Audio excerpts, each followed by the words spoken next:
Hi there.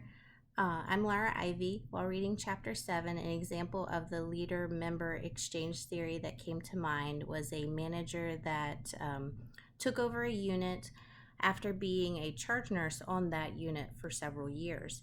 Um, I think an in group had already been formed before she had formally taken over as manager, just because she had personal connections with a lot of members of the unit since she had worked with them for several years, and some of them had even precepted her before she took on the role of manager in that unit.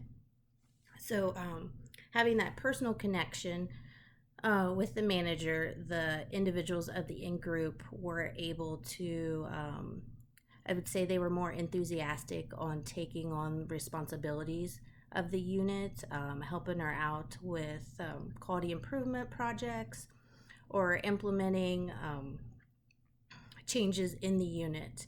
And they were more open to the change because they, I guess, had the personal relationship and liked her as a whole. And not that the outgroup didn't like her, they just didn't know her on that level. So I'd also say that she also had a mature partnership with several of the individuals on the unit, especially the ones that had precepted her before she had even become a charge nurse and then a manager, because she had known them for so long. They had a mutual respect.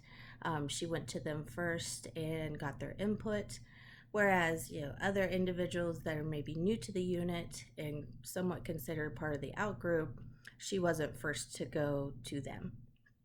So, some pros on that, having those in groups and out groups for that manager on the unit, I would say that she's not looking at just one point of view. She's getting input from several individuals. It may not be the whole unit, but she's getting input from a lot of the senior nurses on the unit. And in turn, she created more positivity, more enthusiasm in the unit, and especially in the in group, and hopefully created less turnover. A lot of those individuals that had been on the unit for several years were committed to the success of the unit. And as part of her, I'd say, attempt to create more welcome into the in group, she did a lot of communication through email. And then she also would show up at 5 o'clock in the morning so she could include the night shift so no one felt out of the group of the unit. So you always had face-to-face interaction with her. She made a very good effort to do that.